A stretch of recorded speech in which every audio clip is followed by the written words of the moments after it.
অবশেষে অফিসিয়ালি ঘোষণা হলো 1 জুন থেকে অন্নপূর্ণা ভান্ডার প্রকল্প আমাদের পশ্চিমবঙ্গে চালু হচ্ছে। আজকে প্রথম মন্ত্রিসভার বৈঠকে কিন্তু এমনটাই সিদ্ধান্ত নেওয়া হয়েছে, অন্নপূর্ণা ভান্ডার প্রকল্প 1 জুন থেকে চালু হচ্ছে। এবার কথা হচ্ছে, অন্নপূর্ণা ভান্ডার প্রকল্প চালু হলে কোন কোন মহিলা এই অন্নপূর্ণা ভান্ডার প্রকল্পের মাধ্যমে 3,000 টাকা পাবেন, নতুন করে ফর্ম ফিল আপ করতে হবে কিনা, এবং অন্নপূর্ণা ভান্ডার প্রকল্পের টাকা আপনাদের কোন ব্যাংক অ্যাকাউন্টে আসবে। তো ইতিমধ্যেই কিন্তু মুখ্যমন্ত্রী শুভেন্দু অধিকারী জানিয়েছেন, এখন থেকে পশ্চিমবঙ্গের যে সমস্ত প্রকল্প রয়েছে, যে সমস্ত প্রকল্পের টাকা আপনারা পাচ্ছেন, প্রত্যেকটি প্রকল্পের টাকা ডিবিটি লিঙ্কের মাধ্যমে দেওয়া হবে। ডিবিটি লিঙ্ক মানে ডিরেক্ট বেনিফিট ট্রান্সফার। তো আপনারা অবশ্যই চেক করে নেবেন যে আপনার ব্যাংক অ্যাকাউন্টে ডিবিটি লিঙ্ক রয়েছে কিনা, এবং ভিডিওর মাধ্যমে এটাও দেখাবো আপনারা অনলাইনে বাড়ি বসে কিভাবে ডিবিটি লিঙ্ক চেক করবেন। এর পাশাপাশি আরো একটি খবর দিয়ে রাখি, আপনারা অনেকেই স্বাস্থ্যসাথী কার্ড সম্বন্ধে প্রশ্ন করছিলেন যে স্বাস্থ্যসাথী কার্ড চালু থাকবে কিনা। তো এখনো পর্যন্ত কিন্তু স্বাস্থ্যসাথী কার্ড চালু রয়েছে, এবং আজকে স্পষ্ট করা হয়েছে গভর্নমেন্টের যে সমস্ত প্রকল্প চলছিল সেই সমস্ত প্রকল্পই কিন্তু চলবে, কোনো প্রকল্প বন্ধ হবে না। তো অন্নপূর্ণা ভান্ডার নিয়ে কি বলা হয়েছে আমি দুটো ভিডিও ক্লিপ দেখাচ্ছি, তারপর আমি বিস্তারিত আসছি। আয়ুষ্মান ভারত কার্ড এবং অন্নপূর্ণা ভান্ডার যেটা সেটা দেওয়া হবে। আপনার নাম একটু বলুন। অনন্ত দেব অধিকারী, জলপাইগুড়ি বিধানসভা। অন্নপূর্ণা ভান্ডার জুনের আজকে 11 তারিখ, জুন মাসের 1 তারিখ থেকেই সম্ভব হলে সেটাই ফার্স্ট রাখা হয়েছে। তো দুটো ভিডিও ক্লিপ আপনারা দেখলেন, সেখানে কিন্তু স্পষ্ট বলা হয়েছে যে 1 জুন থেকে রাজ্যে অন্নপূর্ণা ভান্ডার প্রকল্প চালু করা হচ্ছে। এইবার অন্নপূর্ণা ভান্ডার প্রকল্পের টাকা পেতে গেলে কিন্তু ফর্ম ফিল আপ করার প্রয়োজন হয়তো পড়বে না, কারণ এর আগেই জানানো হয়েছিল পুরনো ডেটা অনুযায়ী, অর্থাৎ যারা লক্ষ্মীর ভান্ডার প্রকল্পের টাকা ইতিমধ্যে পাচ্ছেন বা নতুন যারা নাম তুলেছেন সেই ডেটা অনুযায়ী কিন্তু এই অন্নপূর্ণা ভান্ডার প্রকল্পের টাকা দেওয়া হবে। অর্থাৎ লক্ষ্মীর ভান্ডার প্রকল্প ডেটা শিফট হবে অন্নপূর্ণা ভান্ডারে, এবং সেখান থেকেই টাকা দেওয়ার কাজ শুরু হবে, এমনটা এখনো পর্যন্ত আপডেট রয়েছে।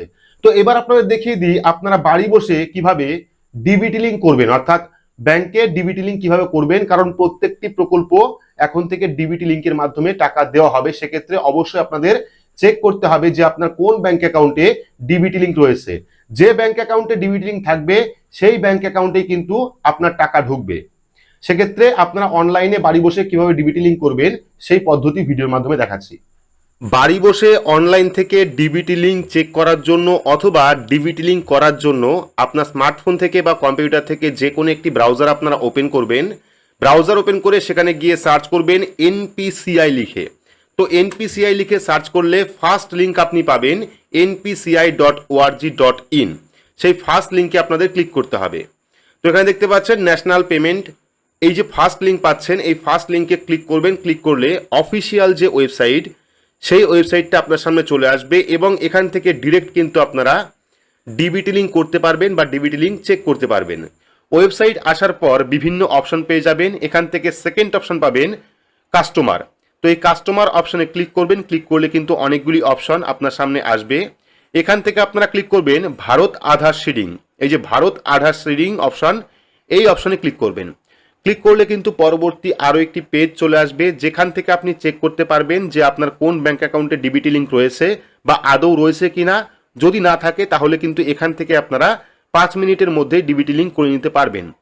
তো দেখতে পাচ্ছেন এখানে কিন্তু অনেকগুলি অপশন রয়েছে। প্রথমে রয়েছে আধার সিডিং ডিসিডিং, এখান থেকে আপনারা খুব সহজে ব্যাংক অ্যাকাউন্টের সঙ্গে ডিবিটি লিঙ্ক করাতে পারবেন। পরবর্তী অ্যাকাউন্ট ডিটেলস এবং পরবর্তী আধার ম্যাপ স্ট্যাটাস। এইবার আপনার ব্যাংক অ্যাকাউন্টে ডিবিটি লিঙ্ক আছে কিনা বা কোন ব্যাংক অ্যাকাউন্টে ডিবিটি লিঙ্ক রয়েছে সেটা চেক করার জন্য আধার ম্যাপ স্ট্যাটাস অপশনে ক্লিক করবেন। ক্লিক করলে পরবর্তী এইরকম অপশন চলে আসবে, যেখানে প্রথমে আপনাকে আধার কার্ড নাম্বার দিতে হবে। তো আপনারা এখানে আধার কার্ড নাম্বার দেবেন। আধার কার্ড নাম্বার দেওয়ার পর ক্যাপচা কোড পেয়ে যাবেন। সেই ক্যাপচা কোডটা ফিল আপ করে চেক স্ট্যাটাস অপশনে ক্লিক করবেন। তো চেক স্ট্যাটাস অপশনে ক্লিক করলে আপনার রেজিস্টার ফোন নাম্বারে, অর্থাৎ আধার কার্ডের সঙ্গে যে ফোন নাম্বারটা লিঙ্ক রয়েছে সেই ফোন নাম্বারে একটি ওটিপি সেন্ড করবে। সেই ওটিপি এখানে বসাবেন। বসানোর পর কনফার্ম অপশনে ক্লিক করবেন। ক্লিক করলে কিন্তু সঙ্গে সঙ্গে আপনার ব্যাংক অ্যাকাউন্টে ডিবিটি লিঙ্ক রয়েছে কিনা বা কোন ব্যাংক অ্যাকাউন্টে ডিবিটি লিঙ্ক রয়েছে সেটা চলে আসবে। ধরুন আপনার নতুন করে ডিবিটি লিঙ্ক করার প্রয়োজন রয়েছে, অথবা আপনি এক ব্যাংক অ্যাকাউন্ট থেকে অন্য ব্যাংক অ্যাকাউন্টে ডিবিটি ট্রান্সফার করতে চাইছেন। সেক্ষেত্রে আপনারা কি করবেন, ফার্স্ট অপশন পেয়ে যাবেন আধার সিডিং ডিসিডিং। তো তো এই অপশনে ক্লিক করবেন, ক্লিক করলে কিন্তু পরবর্তী এরকম পেজ চলে আসবে, যেখানে প্রথমে আপনাকে আধার কার্ড নাম্বার দিতে হবে। তো প্রথমে আপনারা আধার কার্ড নাম্বার দেবেন। আধার কার্ড নাম্বার দেওয়ার পর দেখতে পাচ্ছেন রিকোয়েস্ট ফর আধার। এবার এখান থেকে আপনারা কি করবেন, শিডিং অপশনে ক্লিক করবেন। ক্লিক করলে পরবর্তী চলে আসবে সিলেক্ট ব্যাংক অ্যাকাউন্ট। যদি আপনি ফ্রেশ শিডিং করেন, অর্থাৎ আপনার ব্যাংক অ্যাকাউন্টে ডিবিটি লিঙ্ক নেই, আপনি ফ্রেশ শিডিং করবেন, সেক্ষেত্রে প্রথমেই কোন ব্যাংক অ্যাকাউন্টে আপনি ডিবিটি লিঙ্ক করবেন সেই ব্যাংক অ্যাকাউন্টটা, সেই ব্যাংকের নামটা এখান থেকে সিলেক্ট করবেন। অথবা যদি আপনার অন্য কোনো ব্যাংক অ্যাকাউন্টে ডিবিটি লিঙ্ক থাকে, আপনি চেঞ্জ করতে চাইছেন, ধরুন আপনার স্টেট ব্যাংকের অ্যাকাউন্টে ডিবিটি লিঙ্ক রয়েছে, আপনি বর্তমানে পাঞ্জাব ন্যাশনাল ব্যাংকে ডিবিটি ট্রান্সফার করতে চাইছেন, সেক্ষেত্রে এখান থেকে পাঞ্জাব ন্যাশনাল ব্যাংক আপনি সিলেক্ট করবেন। ঠিক আছে, পরবর্তী শিডিং টাইপে তিনটে অপশন পাবেন। একটা হলো ফ্রেশ শিডিং। যদি আপনার একটাও ব্যাংক অ্যাকাউন্টে ডিবিটি লিঙ্ক না থাকে, সেক্ষেত্রে আপনি ফ্রেশ শিডিং অপশনে ক্লিক করবেন। যদি আপনার একই ব্যাংক অ্যাকাউন্টে দুটো অ্যাকাউন্ট থাকে, একটা অ্যাকাউন্টে ডিবিটি লিঙ্ক রয়েছে, অন্য ব্যাংক অ্যাকাউন্ট আপনি ট্রান্সফার করতে চাইছেন, সেক্ষেত্রে একই ব্যাংকের মধ্যে ডিবিটি ট্রান্সফার করার জন্য সেকেন্ড অপশনে ক্লিক করবেন।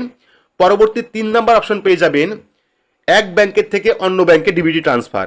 অর্থাৎ যেমন ধরুন আপনার এইচডিএফসি ব্যাংকে ডিবিটি লিঙ্ক রয়েছে, আপনি চাইছেন আপনার পাঞ্জাব ন্যাশনাল ব্যাংকে ডিবিটি লিঙ্ক ট্রান্সফার করবেন, সেক্ষেত্রে কিন্তু আপনি থার্ড অপশনে ক্লিক করতে পারবেন। সম্পূর্ণ একই পদ্ধতি তিনটির ক্ষেত্রে, একটাই ট্রান্সফার হবে আর একটাই ফ্রেশ শিডিং হবে। ঠিক আছে, এবার সিলেক্ট করার পর পেয়ে যাবেন অ্যাকাউন্ট নাম্বার। এখানে আপনারা অ্যাকাউন্ট নাম্বার দেবেন। অ্যাকাউন্ট নাম্বার দেওয়ার পর বর্তমানে যে অ্যাকাউন্টে ডিবিটি ট্রান্সফার করবেন বা লিঙ্ক করবেন সেই অ্যাকাউন্ট নাম্বার দেবেন। দেওয়ার পর কনফার্ম অ্যাকাউন্ট নাম্বারে আবারও আপনারা অ্যাকাউন্ট নাম্বার দেবেন। দেওয়ার পর টার্মস অ্যান্ড কন্ডিশনকে অ্যাকসেপ্ট করবেন। অ্যাকসেপ্ট করার পর যে ক্যাপচা কোড দেখতে পাবেন, সেই ক্যাপচা কোডটা ফিল আপ করে সাবমিট অপশনে ক্লিক করবেন।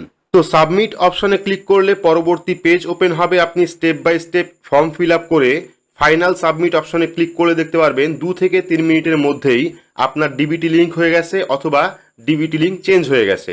তো এভাবে আপনারা অনলাইন থেকে খুব সহজে ডিবিটি লিঙ্ক চেক করতে পারেন বা ডিবিটি লিঙ্ক করতে পারেন।